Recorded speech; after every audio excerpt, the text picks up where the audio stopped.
Good evening. सभी दर्शकों का सक्सेस ग्रुप में बहुत बहुत स्वागत है।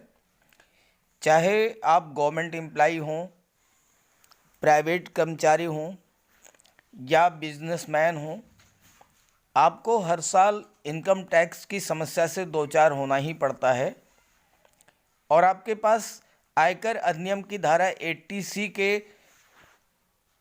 अलावा और कोई ऑप्शन नहीं होता है और उसके तहत आप 1.5 लाख रुपए तक की टैक्स छूट जो है वो ले पाते हैं। चाहे वो पीपीएफ के माध्यम से हो, चाहे जीपीएफ के माध्यम से हो, चाहे एनएससी खरीद करके हो, एलआईसी प्रीमियम हो या म्यूचुअल फंड के जरिए आप 1.5 लाख रुपए तक की छूट ले पाते हैं। इसके बाद आप कोई भी एक्स्ट्रा छूट नहीं ले पाते हैं क्योंकि इसके बारे में आपको समुचित जानकारी नहीं है। तो आज आपको हम बताने जा रहे हैं इस वीडियो के माध्यम से आयकर बचाने के 10 और तरीके, जिससे आप 1.5 लाख से अतिरिक्त 1.5 लाख के अलावा भी इनकम टैक्स में छूट ले सकते हैं। तो ये जानकारी अगर अच्छी लगे तो इसे ज़्यादा से ज़्यादा शेयर ज़रूर कर दीजिएगा अपने सभी साथियों को, फ्रेंड्स को, ताकि उन्हें भी जानकारी हो जाए। चैनल को पहली बार विजिट कर रहे हों तो प्लीज़ इसे सब्सक्राइब भी कर लीजिएगा। चलिए वीडियो शुरू करते हैं।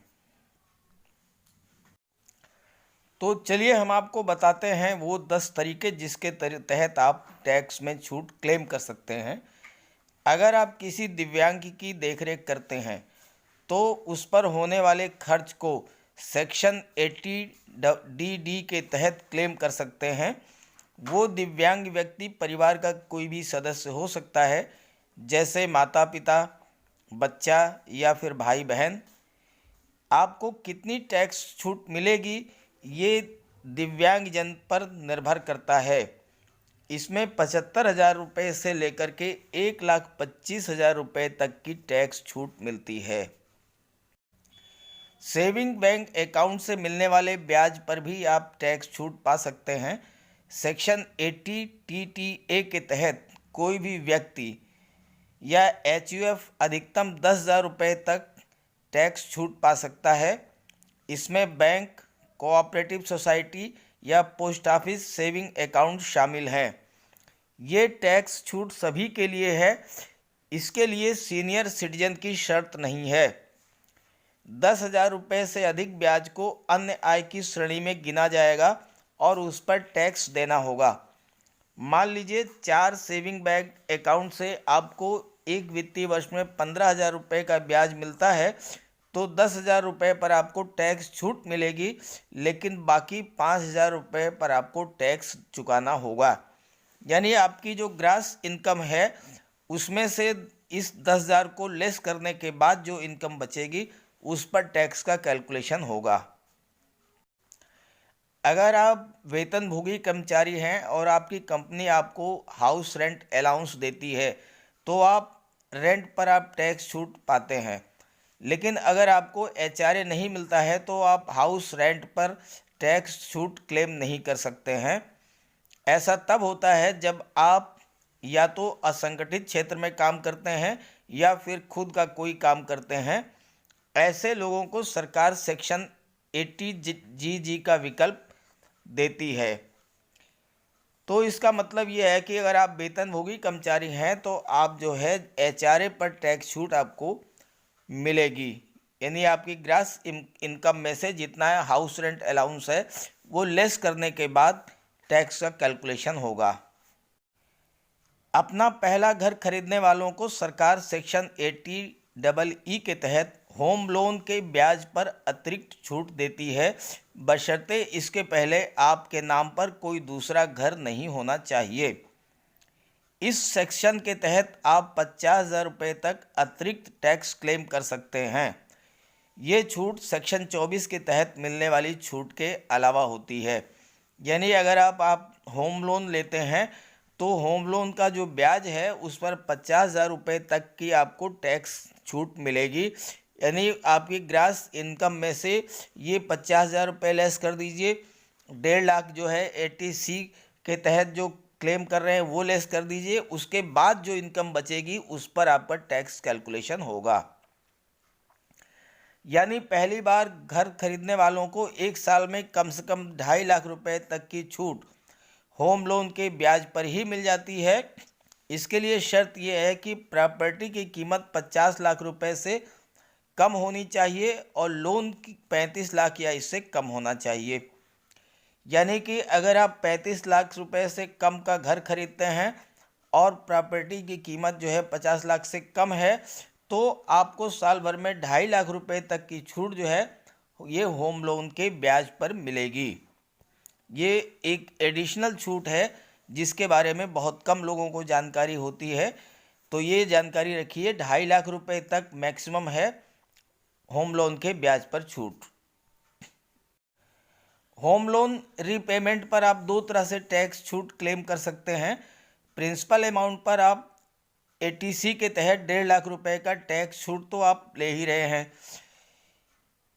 यानी कि आपने जैसे 30 लाख का लोन लिया, तो उस पर आप जो पेमेंट कर रहे हैं तो उस पर एटीसी के तहत 1.5 लाख रुपए का तो आप टैक्स छूट मिल ही रहा है। साथ साथ ब्याज कंपोनेंट पर सेक्शन 24 के तहत छूट ले सकते हैं। तो इस तरह से आप अधिकतम 2 लाख रुपए तक टैक्स छूट पा सकते हैं, बशर्ते प्रॉपर्टी आपके नाम पर हो, आप उसमें रहते हों। अगर आप उस घर में नहीं रहते हैं बल्कि आपने रेंट पर दे रखा है, तो आपकी टैक्स छूट क्लेम करने की कोई सीमा नहीं है। यानी आपने एक साल के दौरान जितना भी ब्याज भरा हो पूरा टैक्स छूट के दायरे में आ जाएगा। बच्चों की पढ़ाई के लिए अगर आपने लोन लिया है तो उस पर भी आप टैक्स की छूट क्लेम कर सकते हैं। सेक्शन 80A के तहत एजुकेशन लोन के ब्याज के हिस्से पर टैक्स छूट ले सकते हैं। ये टैक्स छूट पेरेंट्स और बच्चा कोई भी ले सकता है। ये इस बात पर तय होगा कि लोन चुका कौन रहा है। इसमें टैक्स छूट की कोई सीमा नहीं है, आप जितना चाहें ब्याज पर टैक्स छूट क्लेम कर सकते हैं। यानी जितना आप ब्याज पे दे रहे हैं वो पूरी की पूरी ब्याज जो है वो टैक्स छूट के दायरे में आ जाएगी। सेक्शन 80D के तहत आप हेल्थ इंश्योरेंस के प्रीमियम को क्लेम कर सकते हैं। आपको 80D के तहत टैक्स में कितनी छूट मिलेगी ये इस बात पर निर्भर करता है कि इस पॉलिसी में कौन कौन शामिल है और उनकी उम्र क्या है। तो इसके तहत आप 25,000 रुपये, 50,000 रुपये और 1 लाख रुपये तक टैक्स बचत क्लेम कर सकते हैं। नेशनल पेंशन सिस्टम एनपीएस में आप सेक्शन 80C के तहत 1.5 लाख रुपए तक की टैक्स बचत करते हैं, लेकिन इसके ऊपर भी सेक्शन 80CCD 1B के तहत 50,000 रुपये की अतिरिक्त बचत की जा सकती है। यानी कुल मिलाकर 2 लाख रुपए तक की बचत कर सकते हैं।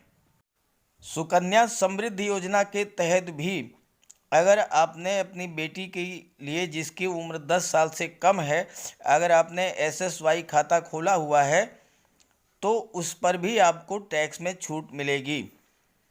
एसएसवाई अकाउंट आपकी बेटी के 21 साल का होने पर मैच्योर होगा। आप बेटी की शादी या पढ़ाई के लिए एसएसवाई अकाउंट से पैसे निकाल भी सकते हैं। ये वास्तव में EEE कैटेगरी का निवेश है। इसका मतलब इसमें निवेश के वक्त टैक्स लाभ, जितना पैसा आप सुकन्या समृद्धि योजना में जमा करेंगे उस पर टैक्स मिलेगा, जितनी ब्याज मिलेगी उस पर भी टैक्स का बेनिफिट मिलेगा, और जब मैच्योरिटी पर आप इसको निकालेंगे तब भी टैक्स बेनिफिट टैक्स छूट मिलती है, और ब्याज की घोषणा हर तिमाही पर की जाती है। तो इस तरह से आप एसएसवाई के तहत भी टैक्स की छूट ले सकते हैं। अभी मैंने आपसे जिक्र किया था कि बच्चों के लिए एजुकेशन के लिए जो आप एजुकेशन लोन लेते हैं उसके ब्याज पर टैक्स छूट मिलती है। अब दूसरी चीज़ आप ये भी समझ लीजिए कि जो ट्यूशन फीस होती है उस पर भी आपको टैक्स की छूट मिलती है। 2 से अधिक अगर आपके बच्चे हैं तो किसी भी 2 बच्चे के लिए आप क्लेम कर सकते हैं। शर्त यह है कि भारत में स्थित विश्वविद्यालय, कॉलेज, स्कूल या अन्य शैक्षणिक संस्थान को फीस का भुगतान किया जाना चाहिए। टैक्स में ये राहत केवल पूर्णकालिक शिक्षा, फुल टाइम एजुकेशन के लिए ही उपलब्ध है। टैक्स राहत के दायरे में निजी ट्यूशन, कोचिंग क्लास या पार्ट टाइम कोर्स नहीं आता है। केवल फुल टाइम एजुकेशन पर जो पैसा आप जो फीस दे रहे हैं वो टैक्स छूट के दायरे में आएगा। अपनी शिक्षा या जीवनसाथी की शिक्षा के लिए पढ़ाई पर किया गया खर्च भी टैक्स बेनिफिट के दायरे में नहीं आता है। केवल बच्चों की पढ़ाई पर जो आप पैसा खर्च कर रहे हैं वो टैक्स बेनिफिट के दायरे में आएगा। तो इस तरह से इस वीडियो में मैंने आपको एटीसी के अलावा भी और विकल्प बताए हैं जिससे आप टैक्स सेविंग कर सकते हैं।